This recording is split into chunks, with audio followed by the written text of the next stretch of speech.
What's up everybody, Matt Maran here for another car review. This is of course the 2019 Lexus ES 350 F Sport. Huge thanks to Lexus for providing me with the all new ES to review for you guys today.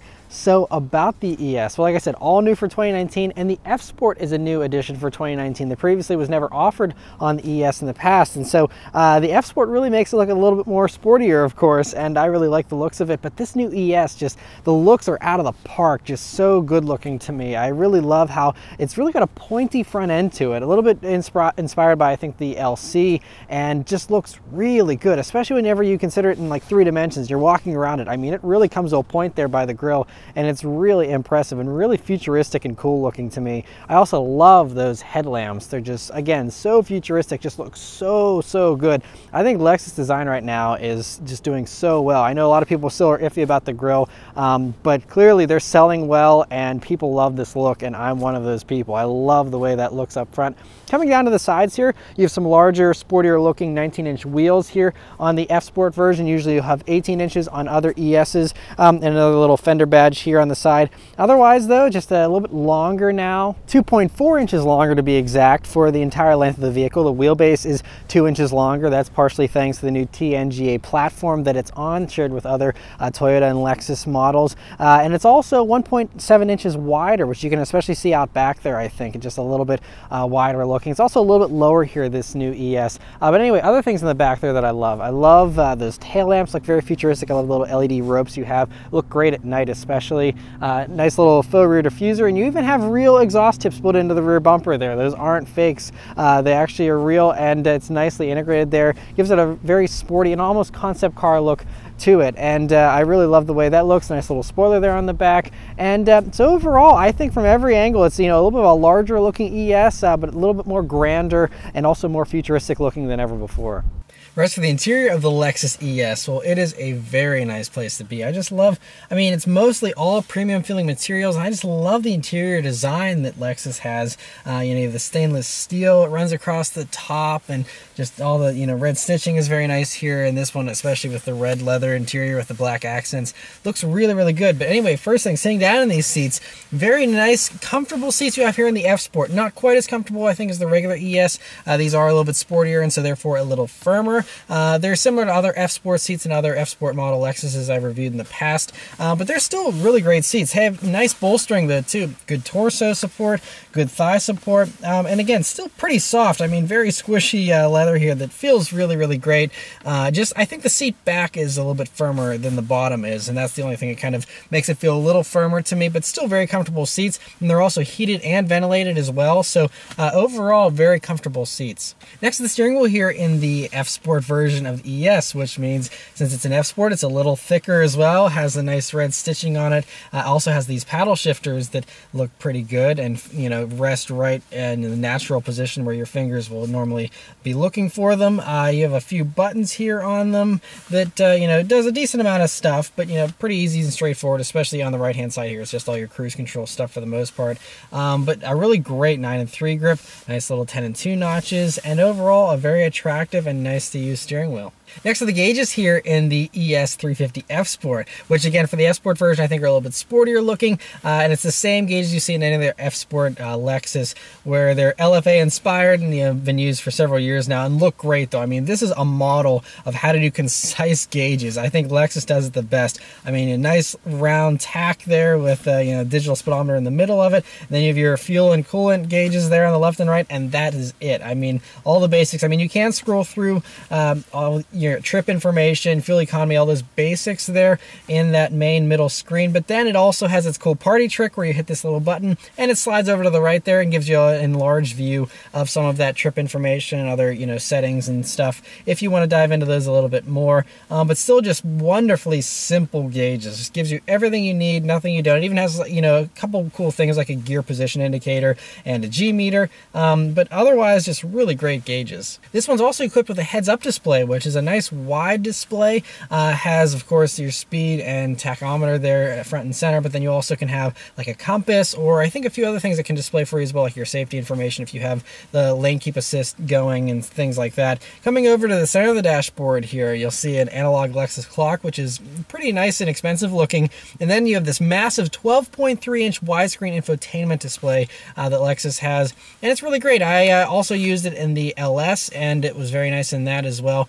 And, you know, one thing I will say, though, is the maps. The Lexus maps have to be updated. It still just looks like something from, you know, any other navigation system in the past 10 to 15 years. It's all looked the same on these Lexus models, and I really wish they would do some type of high-tech map, you know, display, kind of like how you see on any of the other competitors, you know, especially Audi's a standout for having really cool, you know, Google Maps on there. And so this is just pretty dated looking in comparison, but, you know, gets the basics done. And one nice thing is now for 2019, you do have Apple CarPlay as standard here in the ES, and they're going to be rolling out into other Lexus models, I think, in the future as well. Unfortunately, still no Android Auto, but at least for those of you with Apple, you know, iPhones, you can use that, and then you just use the maps there, or in the other you know, map operations that you can have with the iPhone now with Waze or Google Maps. You can have that on the screen there, so that is nice. You can have that functionality at least.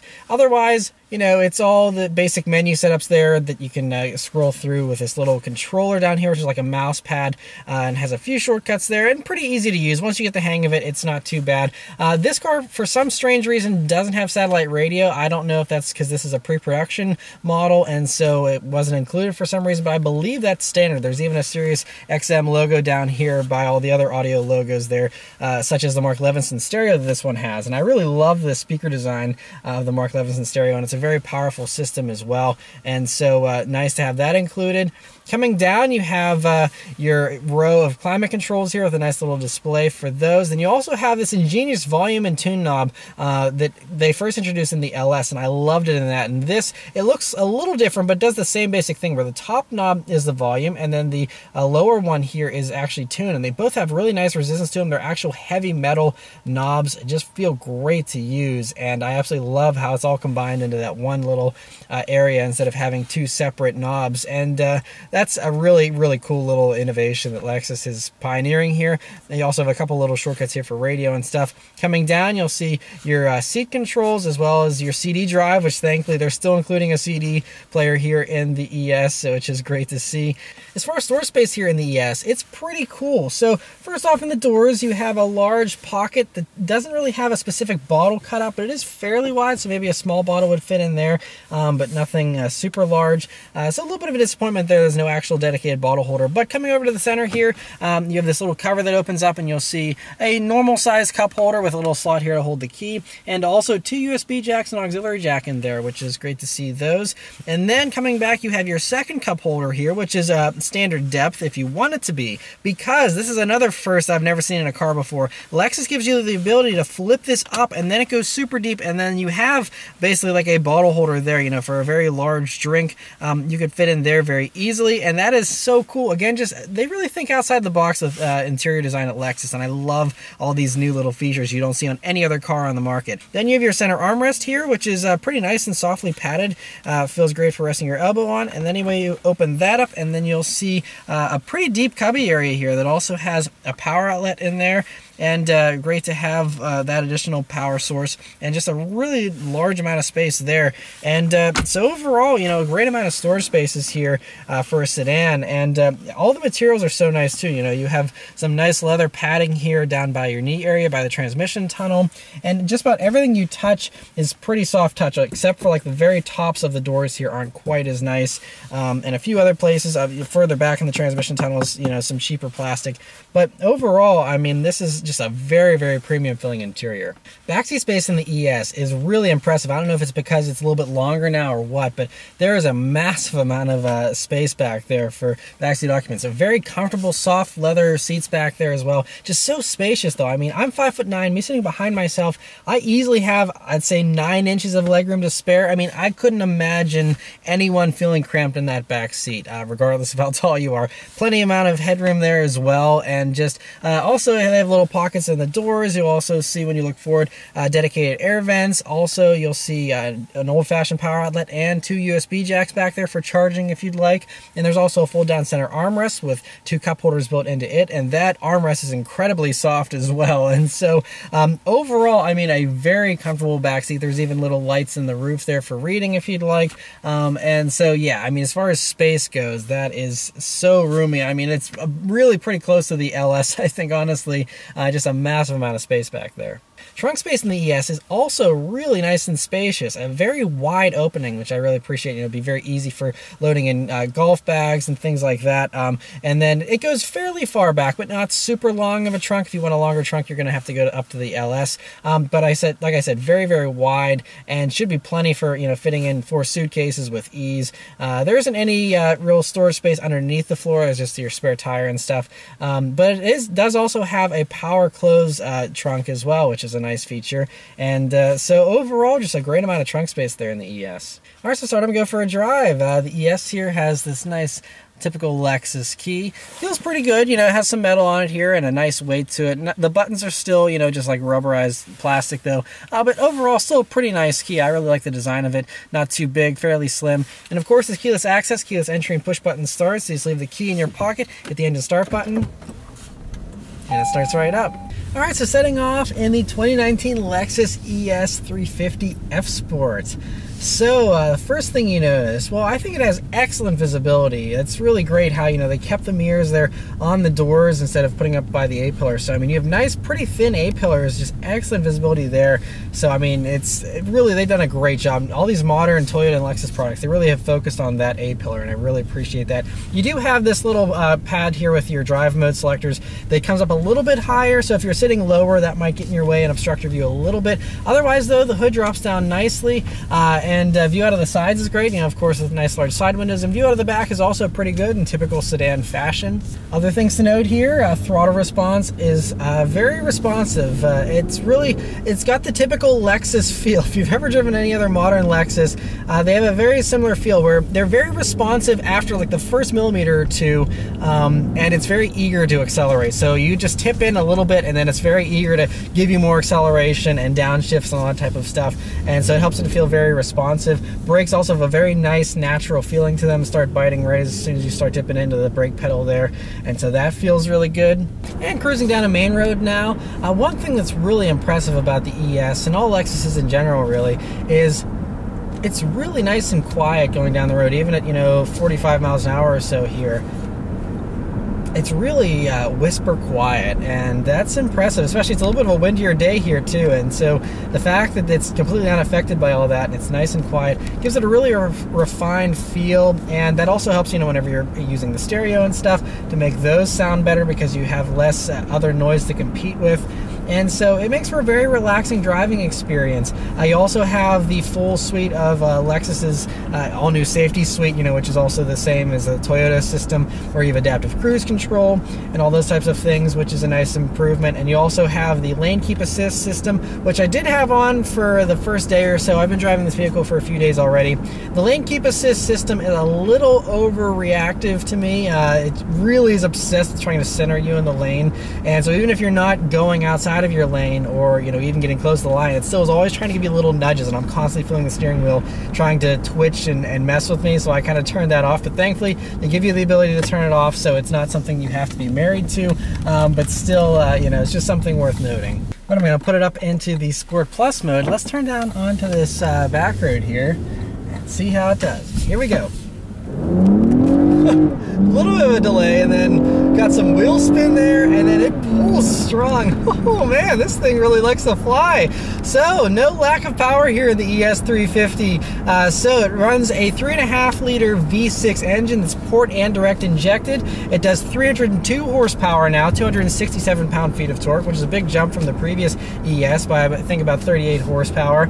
And And even in this Sport Plus mode, it's very, very eager to give you downshifts. 0 to 60 time, Lexus claims is 6.6 seconds. I think it's much quicker than that, and I think Lexus times have been pretty conservative in the past, because the old ES was even quicker than that. It was into the 5s, and I can easily see this being like a mid to low 5-second car. That's what it feels like to me, and I think that's what some other outlets have also estimated it as being around more accurately, even though Lexus is being conservative with their claims. But do another acceleration here. Yeah, this thing, it just really wants to break those front tires loose. And it was a little bit rainier the other day, and I just gave it like half throttle and it was giving me wheel spin. So it's definitely wheel spin happy, and that's even though you can get summer tires. Now this one has Michelin Primacy all seasons. They're 235 wide that it's equipped with here, but they're Michelins, you know, they should be pretty sticky, but it's just you have a good amount of power. When this engine gets wound up, it really flies. You have an 8-speed automatic, by the way, and that's what it's running through to give you those nice responsive downshifts. But we're going up some corners here. Let's see how the handling is. So it's that first corner, I can immediately basically pick up everything I needed to know about the ES handling. So it's definitely on the luxury car side, not the sports sedan side. Despite the F Sport designation here, don't get it confused with a full-on F model by any means. It definitely is a little nose heavy. It definitely wants to understeer a little bit, but it is fairly athletic. These only have a curb weight of 3,649 pounds, though. They say that it's about 78 pounds heavier than last year's ES. But I still think for a luxury vehicle, that's fairly lightweight. You know, I mean, that's not too bad, 3,650. So it feels heavier than that, though. Honestly, this feels like a 4,000-pound vehicle. So I'm not sure if they tuned it that way just to make it feel a little more substantial or what. But it kind of killed a little bit of my confidence. Now, I'm sure if you had summer tires on, you'd have a little bit more grip and maybe a little bit more composure. But it really just doesn't have as much grip as I would like with these all seasons. But also, so with the F Sport version, that's how you get the unique adaptive dampers. You only get that on the F Sport version. And I'm in the full-on, you know, Sport Plus mode still, and it's fairly flat. I will give it that. This TNGA platform, whatever they use it on, you know, all of the models that they put it on Toyota at Lexus, it does have very nice flat handling, but these tires just do not have as much grip as I would like. I really wish they had an all-wheel drive version of the ES too, because I think that would certainly help alleviate some of these traction control problems, because it really just constantly wants to give it some wheel spin there. So I appreciate the extra power, but it definitely needs a little more grip to actually use all of that power to get you moving forward and planted. So, you know, because of the lack of grip and just the fact this thing wants to constantly spin the wheels, it's fun. It's exciting, but it doesn't make me want to keep pushing it. It's one of those vehicles where, like, I've, you know, pushed it in a few corners. I'm like, all right, you know, I'll just slow down and take it easy. I don't need to fly, you know, just like, I'd rather just relax, sit back and enjoy the ride, because that certainly seems to be what the ES is set up for and favors, despite the F Sport designation. Another acceleration. That time I actually had the wheels turned and I floored it, and it actually started just understeering a bunch and just was not going in the direction I wanted it to go in. So yeah, tires, I don't know, these Michelin Primacies are kind of letting me down a little bit more than I was expecting them to. So I'd definitely stick with the Pilot Series Michelins if you want grip, that's for sure. And they do make an all-season Pilot tire as well, so I'm guessing that's a little bit more on the sportier side. This is more of a economical and comfort, you know, associated tire. So I guess I can't fault it too much. I would definitely say, though, you know, if you don't need like the sportier seats and, you know, all the little bit of sportier stuff, you know, I think most ES buyers probably would be better off with the non-F Sport version. I think you'd have, you know, some probably a little bit more comfortable seats. You also, you know, don't need the adaptive suspension, because I don't really feel it doing a whole lot. Of course, I would have to drive a regular ES 350 to kind of compare apples to apples, but even still, yeah, you know, I think the ES is set up to be more comfortable. The F Sport version, it's nice that they offer it, but honestly, I think that, you know, you'd be better off just going for the regular ES. And, you know, if you're planning on having something that's a little more relaxed in your setup anyway, do you need the F Sport version? You know, I don't know. I mean, the nice, you know, 1-inch larger wheels certainly, I think, help with handling. You'd probably have a little bit more squirminess with the 18 inches with, you know, some taller sidewalls you would get on those. And I will say it is also only 45 degrees today, so in all fairness, you know, not prime grip conditions, you know, but still, I'm only turning the wheel a little bit, and I gave it like 3/4 throttle, and still the traction control lights up for me again here. So it's just really loves the torque steer and loves to just break those tires loose at every opportunity. So I wonder, you know, I think if you live in the snow belt or something, you know, you might want to go for like the GS with all-wheel drive or another model to get the all-wheel drive, because I feel like this, you know, would probably want to spin the wheels in the snow a lot.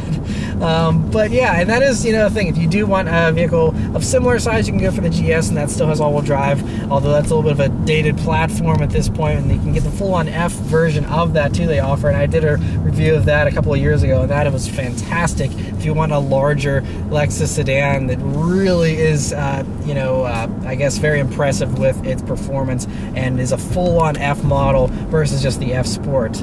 But, you know, getting off of the back road, just kind of cruising here on a main road now behind traffic like most people do 99% of the time, it's incredibly smooth, soft, relaxed, a very nice thing to just cruise around in. And I think that is the main takeaway here. That's obviously what the ES is set up for and what all of its buyers will do. And so for that, I think it's a really nice cruiser. And just for kicks, let's try out the manual shifting just to see how it responds here. So the indicator here shows that it's changing gear much faster than it's actually changing gear. But it is responsive. It does hold the gear for a second, and then you start giving it a little bit more gas, and then just immediately downshifts regardless of the manual gear that you've selected. So it's more of a manual suggestion mode than it is an actual dedicated manual mode. It doesn't stay in gear all the time, but it does respond to your commands whenever you are kind of just driving a little more gingerly. So nice that they give you the option to have the manual shifting and the paddle shifters, but again, I don't think that it's really worth using. This transmission is very responsive, and that's a compliment. It's a very responsive transmission already. It already does a pretty good job of reading your mind of what you want it to do, and so I don't think there's a whole lot of good reasons to even bother with the manual mode. A few other things to note here, you know, just cruising in the normal mode here, steering has a nice, pretty light weight to it. It's a little heftier than what you probably get, and I think the F Sport version is also a little bit heavier than normal, you know, in a regular ES 350, but it does feel pretty good, and I don't think it's too heavy or anything by any means, even for the segment that this is in. And so it feels accurate and feels good, even though it's electrically assisted. You know, you still have a decent amount of feedback. You can certainly feel what those front wheels are doing as they're spinning and stuff. And so it does a great job of communicating all that. And overall, like I said, it's a very pleasant driving experience. But anyway, thanks to Lexus, I'm going to have this vehicle for an entire week, so I'm going to drive around for a few more days here, and I'll come back and give you guys my final fuel economy for the week, and also my thoughts on the pricing and anything else that I've noticed over the course of the week. Alright, so I've been driving the 2019 Lexus ES 350 F Sport for about a week now, and I drove it a good amount, 233 miles to be exact, and so a lot of driving here, and you know, it really helped me to enjoy this vehicle whenever I kind of got rid of the whole F Sport mentality. And what, you know, I went into this review thinking, you know, oh, well, it's an F Sport version, so it's got to handle very sportingly and, you know, be very impressive from a performance standpoint. And then once I got rid of that and just you know, accepted the fact that this is still an ES, this is still a front-wheel drive, comfortable cruiser first and foremost, then when I sit back and relax and just enjoy just cruising around leisurely in this vehicle, that's where, you know, it really shows its worth, and it's just such a nice cruiser. And that's even on these 19-inch, you know, F Sport wheels. If you were to go to a non-F Sport version, like I mentioned earlier, you'd have an even softer ride with smaller wheels, and so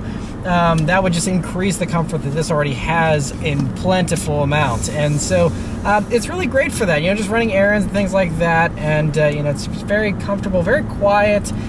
You know, everything works very well. The infotainment's great. Apple CarPlay is spectacular, by the way, because the entire display can be used for Apple CarPlay. In some other applications, it usually will just, you know, give you a part of the screen if it's a huge screen like this, and wouldn't actually utilize the whole screen. This utilizes the entire screen, and it is fantastic. You know, like Waze, for example, on this screen is a massive display. You can see so much more information on the map, and it's really appreciated to have that whole screen for that.